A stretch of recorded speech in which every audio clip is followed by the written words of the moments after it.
कार्यक्रम में जुड़ चुके हैं। प्राइमरी मार्केट से जुड़ी हुई आपकी जो क्वेरीज हैं या फिर आज जो एक्शन हुआ है उस पर बातचीत करने के लिए बहुत स्वागत है मैम आपका। Very good afternoon. Good afternoon Sandeep ji. Good afternoon to all viewers. ठीक है, तो पहले ना जो आज लिस्टिंग हुई ना उसकी बात कर लेते हैं।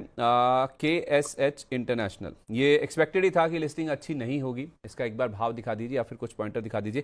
370 रुपये के भाव पर ये लिस्ट हुआ है मैम, और 3.5% से ज़्यादा के डिस्काउंट पर लिस्ट हुआ। 384 रुपये का इशू प्राइस था। अब कल तो हम बात कर रहे थे कि लिस्टिंग होगी नहीं होगी, क्योंकि क्लियर नहीं था कि ये क्या करने वाले हैं, क्योंकि पूरा सब्सक्राइब हुआ नहीं था। तो इन्होंने क्या किया, अपना जो ऑफर साइज है ना उसको कट कर लिया। 710 करोड़ से घटाकर 644.45 करोड़ रुपए कर लिया। अब कंपनी के पास जो रकम आने वाली थी फ्रेश इशू के जरिए 420 करोड़ रुपए की, वो तो उनको मिल गई, लेकिन जो OFS वाला पार्ट था ना उसको इन्होंने कट शॉर्ट कर दिया। 290 करोड़ रुपए से घटाकर इन्होंने कर दिया है 224.45 करोड़। तो लिस्टिंग के बाद इसने 370 रुपये 25 पैसे का हाई और 351 रुपये 10 पैसे का लो भी छुआ है। लेकिन नंबर्स देखेंगे ना तो पूरा ये नहीं भर पाया था। 0.83 टाइम्स ही सब्सक्राइब हुआ था, जिस वजह से आप देखिए इन्होंने अपना जो ऑफर साइज है ना उसको कट कर लिया है, जिस वजह से ये लिस्टिंग तो हो पाई है, लेकिन लिस्टिंग पर आप देखिए जैसा एक्सपेक्टेड था वैसा ही रुझान देखने को मिला। यानी कि लोगों का पैसा टूटा ही है जिन्होंने भी यहाँ पे पैसा लगाया था, क्योंकि जिन्होंने भी पैसा लगाया था पूरा सब्सक्रिप्शन मिला होगा। एक QIP को छोड़ दीजिए 1.06 टाइम्स भरा था, बाकी सबको NII को भी रिटेल को भी पैसा पूरा सब्सक्रिप्शन है वो मिला ही होगा। तो मैम 7.5% के आसपास का नुकसान हो रहा है। क्या राय देंगी आप KSH इंटरनेशनल में? इसको एक मौका दे दीजिए बस, और उसमें आपको अपना स्टॉप लॉस फॉलो करना चाहिए। आपने अप्लाई किया, आपको मिल गया, ठीक है, लेकिन फिर भी there is something that you can control now is your loss. और इन माय ओपिनियन 340 के नीचे इसको नहीं होल्ड करना चाहिए फॉर नाउ, क्योंकि जब ये IPO आया था तब भी मैंने डिस्कशन किया ही था कि ये महंगा लगता है, तो उसी एक्सपेंसिवनेस में थोड़ा डिस्काउंट अभी आ गया।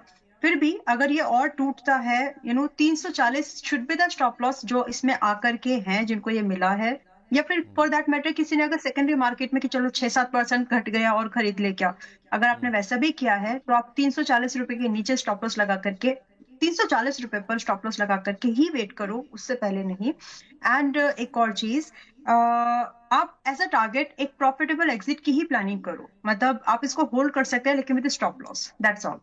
नहीं नहीं, आप वैसे कह रही हैं कि फ्रेश ले लीजिए, मतलब एवरेज कर लीजिए इनको, अगर किसी ने IPO में अप्लाई किया था तो?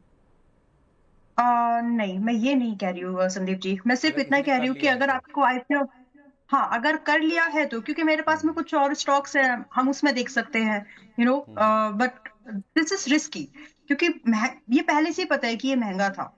अब जो भी एक है, अगर आप इसमें हैं तो एक मौका दीजिए बस, कि अगर ये थोड़ा सा 340 से पहले अगर थोड़ा बहुत रिबाउंड हो जाए, so it may give you an exit, तो उस एग्जिट में आप चाहे तो निकल सकते हैं। फ्रेश बाइंग मत करिए अभी। 340 रुपये मतलब मेक और ब्रेक हो गया। ये स्टॉप लॉस लगा के आप इसमें बने रहिए इस उम्मीद में कि आप शायद प्रॉफिटेबल होकर निकल जाएंगे, है ना? यस, और बहुत ज्यादा समय भी मत दीजिए इसको। इट्स लाइक कि अगर ये 10 से 15 दिन में जो भी निकले, मैं एक टारगेट भी आपको सुझाव देती हूँ। इट्स लाइक 400 रुपए का एक टारगेट आप आपके दिमाग में रखो यहाँ के करंट प्राइस से। अगर ये 400 पहले निकालता है तो आपका, और अगर ये 340 पहले निकालता है तो ये फिर मार्केट का, छोड़ दीजिए। या तो 340 या 400 जो आया पहले। जी। ठीक है। प्रदीप सर, आप IPOs को लेकर तो राय नहीं देते हैं, लेकिन अब तो लिस्टिंग हो चुकी है, अब तो आप राय दे सकते हैं। सॉरी सर, मैंने स्टडी नहीं किया, मैंने देखा ही नहीं, तो मैं इसमें कोई भी कमेंट नहीं कर पाऊंगा। आई थिंक मैम बता पाएंगे अच्छे से। नहीं नहीं, फिर भी सर एक बार जो हम आपके सामने चार्ट है उसको देख कर तो आप कुछ तो बता सकते हैं। आपका जो फॉर्मूला है IPO हाई वाला वही लगा दीजिए।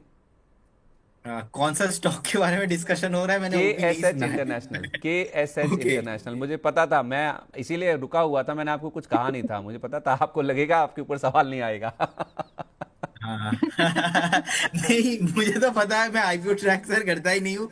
मैम आ नहीं, मैं गया है, IPO से मतलब रिलेटेड अभी नहीं मैम पूछूंगा। के ऊपर ही पूरा। IPO आप कहते हो कि आप ट्रैक नहीं करते, मैं IPO रिलेटेड नहीं पूछूंगा, लेकिन ये तो लिस्ट हो गया सर, सेकेंडरी मार्केट वाला तो आपको एड्रेस करना ही पड़ेगा। जी सर, देखिए अभी 355 के आसपास का प्राइस है, so according to hmm my rules इसको 370 के ऊपर सस्टेन होना चाहिए। तो 370 के ऊपर अगर सस्टेन होता है देन इसमें मैं एक व्यू बनाऊंगा। लेकिन अभी तो बिल्कुल कोई व्यू नहीं है, और ऑब्वियसली लिस्टिंग गेन नहीं हुआ, और आज ही का आज 7 से 8% नेगेटिव है। सो कहीं ना कहीं साइकोलॉजी, प्राइस का जो साइकोलॉजी यही है कि प्राइस बोल रहा है कि मैं खुद नीचे जाने के लिए रेडी हूं, तो प्रदीप हल्दर कौन है इसको बाई बोलने वाला। सो बिल्कुल मैं तो प्राइस के साथ हूं, मैं साइकोलॉजी को पकड़ता हूं ऑलवेज। तो मैं इसमें फिर से लौटूंगा जब इसमें फिर से जान आएगा। वो जान आने वाला है 370 एंड अबव। 370 एंड अबव अगर एक दिन का क्लोजिंग मिलता है, देन इसमें मैं एक बार व्यू अपना देखूंगा, एक बार फिर से रिव्यू करूंगा। लेकिन अभी तो कुछ नहीं करना, जिनके पास पोजीशन है क्लियर कट एग्जिट करना है आपको। ठीक है, परफेक्ट है, यही व्यू चाहिए था सर। ये जिस कॉन्फिडेंस के साथ आप बोलते हैं ना, वही चाहिए था। खैर, अब जो एक आईपीओ खुला हुआ है ना, उसकी बात कर लेते हैं। प्रदीप सर, आप उस पर नहीं बात कर पाएंगे, इसलिए हमने वीएलए मैम से रिक्वेस्ट की कि आप प्लीज़ आ जाइए हमारे दर्शकों की मदद के लिए। तो इसका ना दूसरा दिन है मैम आज, ये Gujarat kidney and super speciality जिसका आईपीओ खुला हुआ है, एक ही ऑप्शन है।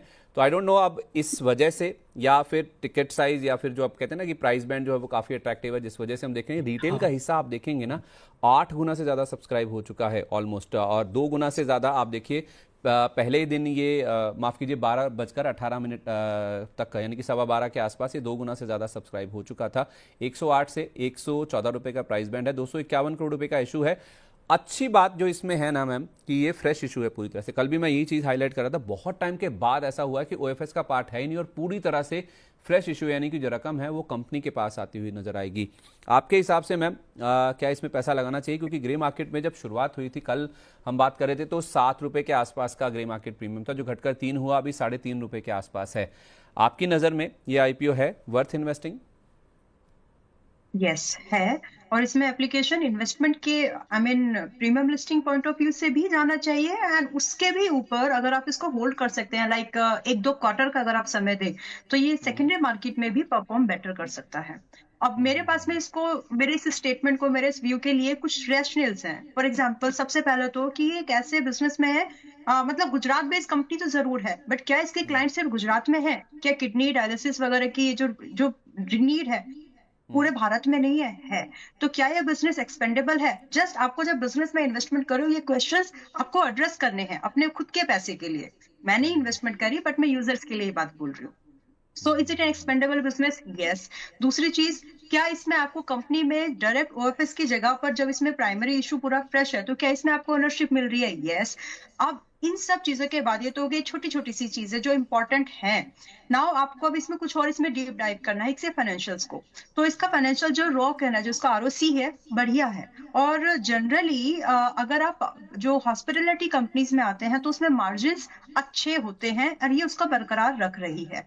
दूसरा, एक और इम्पॉर्टेंट चीज, कि ये अपने पीर्स से, कुछ पीर्स से बहुत ज्यादा महंगी नहीं है, एंड कुछ पीर्स इसके ऐसे हैं जिनसे ये बहुत ज्यादा सस्ती भी नहीं है। So it is ranging somewhat in a mediocre positioning. Now एक और इम्पॉर्टेंट चीज जो मुझे लगी यहाँ पर, कि इन्होंने प्राइस बैंड बहुत अट्रैक्टिव रखा। पूरा फ्रेश इशू होने के बावजूद भी इसका जो प्राइस बैंड है वो 100 के क्लोज है। एंड साइकोलॉजिकली अगर आप देखेंगे कि छोटे साइज के इश्यूज में अगर 100 के आसपास के प्राइस हैं, और अगर आपकी कंपनी में आपका बिजनेस मॉडल स्ट्रांग है और आप प्रॉफिटेबल हो, आपकी ग्रोथ एक्सपेंडेबल है, आप एक्सपेंशन इजीली कर सकते हो, तो वहां पर चांसेस होते हैं कि वो कंपनी प्राइमरी मार्केट में भी एंड सेकेंडरी मार्केट में भी अच्छा परफॉर्म कर जाती है।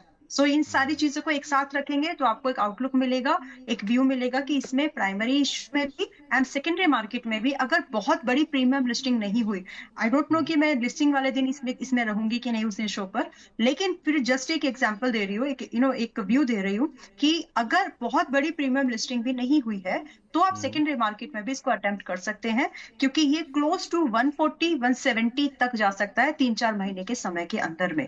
तो that's the view, and from my side it's an application, इसको अप्लाई कर ठीक सकते है, हैं। आप इसको लिस्टिंग के हिसाब से भी और लंबी अवधि के हिसाब से भी ज़रूर अप्लाई कीजिए। 140-170 तक के टारगेट्स भी इसमें लॉन्ग टर्म के लिए आ सकते हैं।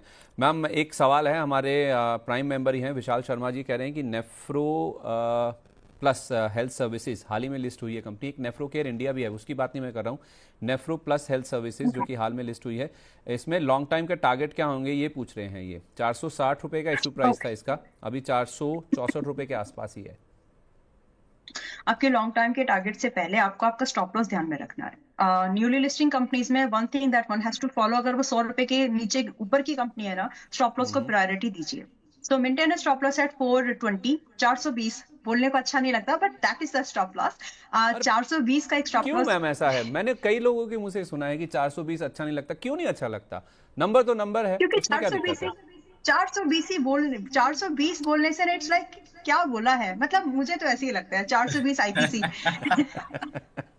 प्रदीप वेल सर आप बताइए, ये 420 वाला क्या फंडा है कहावत ये? है ना। मतलब आप आई डोंट आपका नो क्या सर, कहना आई है? Don't know. मुझे मुझे नहीं माफ नहीं, कर इट दीजिए, मुझे नहीं पता सर।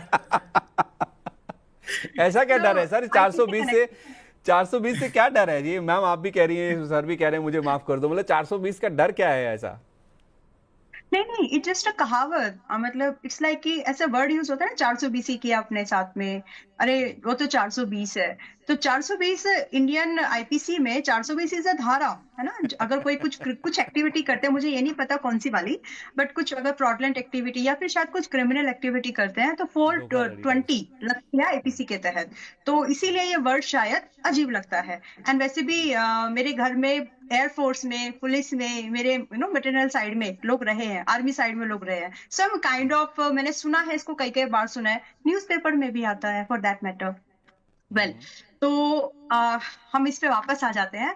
तो 420 का एक स्टॉप लॉस मेंटेन करके चलेंगे इसमें। और हम लोग एक जो आपने लॉन्ग टर्म का एक टारगेट पूछा है, पॉसिबल है कि ये स्टॉक अभी 464-65 के आसपास में है। आप इसको अगर तसल्ली से होल्ड करें तो लगभग लगभग 540 फर्स्ट टारगेट, एंड थोड़ा सा एक्सटेंडेड टारगेट अगर आप देखें तो आपको ये 650 के पार, आपका नजरिया बड़ा है इसलिए टारगेट्स भी आपके लिए वैसे ही है, तो 650 तक भी ये स्ट्रेच कर सकता है। सजेशन ये है कि जैसे ही आपके फर्स्ट टारगेट 540 को ट्रिगर कर दे, ब्रेकआउट कर दे, उसके बाद आप इसको ट्रेल करके कॉस्ट के ऊपर 15-20% का प्रॉफिट तो कम से कम सिक्योर करने की कोशिश करिए। ऐसे जब लेवल पर आप इसको ट्रेल कर ले, पोटेंशियल है। एंड हॉस्पिटैलिटी वाले जो स्टॉक्स हैं, मैं उस पर एक और चीज पर आपका I want to get your attention कि ये इतना इंपॉर्टेंट सेक्टर बन गया है कि निफ्टी एनएससी ने भी, मतलब एनएससी ने भी एक नया इंडेक्स बनाया है, निफ्टी फार्मा हेल्थ केयर। इसका मतलब है कि ताकि हर एक स्टॉक को एक और प्रायोरिटी मिल सके, थीमेटिक इन्वेस्टमेंट्स आ सके, तो स्टॉक में दम है, आई मीन इंडस्ट्री में दम है। आप इसमें स्टॉक बाय सिलेक्शन ले सकते हैं। फिलहाल इसको होल्ड करिए 420 के एसएल के साथ में। ठीक है, 420 का स्टॉप लॉस लगाइए। अच्छा प्रदीप सर, 420 पे मत, भले ही आप मत बोलिए, इस स्टॉक के बारे में तो आपको बोलना पड़ेगा।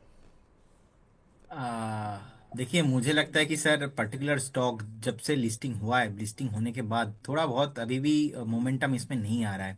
सो मुझे लगता है कि अभी भी इग्नोर करने जैसा ही सिचुएशन है, ऐसा कोई इमीडिएट लेवल पे मोमेंटम मैं नहीं समझ पा रहा हूँ। सो मेरे हिसाब से अभी इग्नोर करना चाहिए, अभी इसमें सर बाई नहीं करना चाहिए। और 420 सर, एक्चुअली मैटर क्या है, मैम क्यों नहीं बोलना चाह रहे थे actually.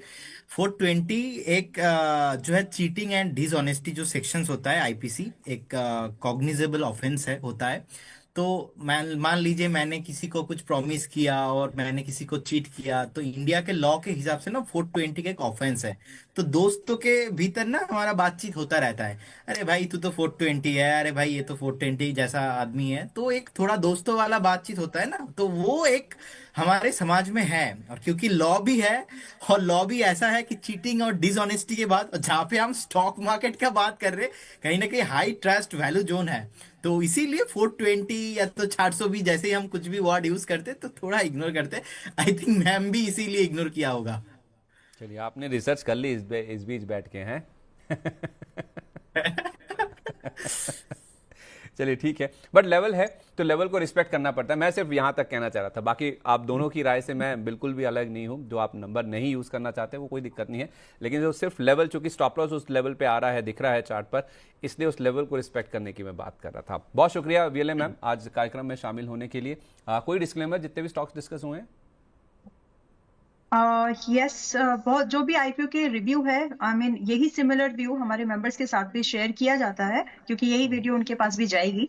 So however, I am not personally investing in any of these IPO, और फ्यूचर में भी अभी मेरा कोई डाउन द लाइन कोई व्यू नहीं है कि मैं इनमें से किसी भी स्टॉक में इन्वेस्टमेंट का, पर्सनल इन्वेस्टमेंट का प्लान कर रही हूँ। No, that's all. बाकी कुछ ज्यादा स्टॉक्स तो अभी डिस्कस नहीं हुए, we were discussing for the primary market itself. तो दैट्स ऑल संदीप जी। बहुत शुक्रिया ma'am, thank you so much अपने बिजी शेड्यूल से समय निकालने के लिए और प्राइमरी मार्केट से जुड़े हुए जो सवाल हैं उनको एड्रेस करने के लिए। तो इसी के साथ प्राइमरी मार्केट से जुड़ा हुआ हमारा जो खास सेगमेंट है उसको हम यहीं पर वाइंड अप करते हैं। प्रतिभूति बाजार में निवेश बाजार जोखिमों के अधीन है। निवेश करने से पहले सभी संबंधित दस्तावेजों को ध्यान से पढ़ें।